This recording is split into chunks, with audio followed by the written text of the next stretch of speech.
Chinese medicine is inscribed in the frame of a traditional culture. French metaphysic René Guénon, a scholar in traditional cultures, described that in order for man to have access to the ultimate truth of things, to keep in contact with the ultimate reality of life, ancient civilizations have had a double aspect.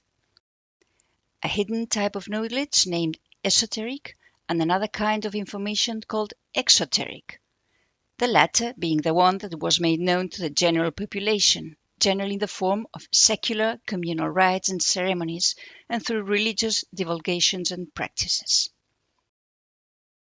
René Guénon argued that esoteric knowledge is common to all traditional cultures, such as the Hindu, Judaic, Greek, Sufi, or Chinese.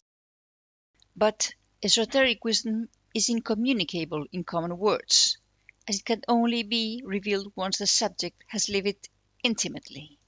Therefore, it becomes reserved to the initiated, that is, those individuals able to live and contemplate this ultimate reality of things by themselves. Thus, wisdom of such a nature cannot be taught unless both master and pupil are deeply entailed in such transcendent way of living, which is not most people's case.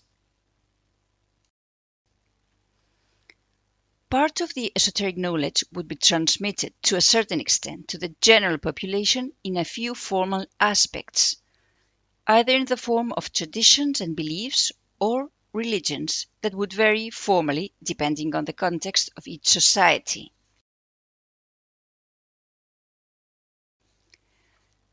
For René Guénon, this way of having an open path to knowledge from the esotericism is broken at our present time.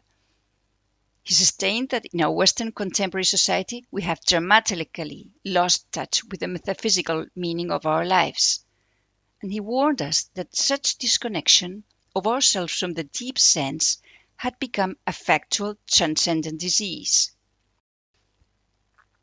As such connection is a basic need for all human beings, contemporary esotericism has been replaced by banal beliefs. You can find lots of examples in a wide variety of New Age thought tendencies nowadays. But unlike esoteric knowledge, these new wave ideas are merely empty talk, because verbalizing things is remarkably different from visualizing and keeping oneself consciously self-connected, therefore transcending the experience of everyday life. Another example of traditional culture is Hinduism. Hindus considered that the ultimate essence of the reality of life was the whole, named Brahma. For Hindu culture, everything is contained in Brahma.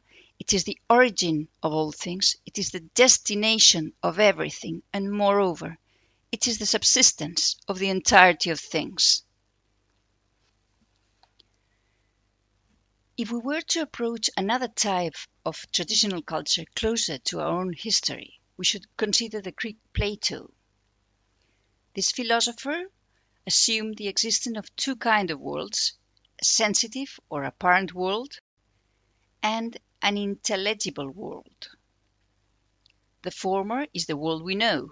He called it the sensitive world or the world of appearances. As it mutates, it is not a world of everlasting and untouchable reality. Plato suggested that the sensitive world was accessible through doxa, a knowledge of a lower order. People would access to the sensitive world through what he called opinions. Still, he included another concept, the shadows of such apparent objects, mere fragments of it that might be reached through the man's memory or imagination. On the other hand, there was the world of the intelligible, the immutable and perennial truths. To Plato, our tangible or sensitive world would be nothing but the projection of the intelligible world, the only one to be real. It was supposedly made up of ideas. Such ideas were somehow fragmented or specified in the form of types or examples, the means to reach and enlighten our sensitive world. Plato adduced that the sphere of ideas were to be scoped by only certain sciences, the supreme sciences, such as mathematics, geometry, philosophy, or music. Now let's hear an allusion to the existence of esoteric knowledge in ancient Chinese medicine from a 7th century historian named Sima Qian.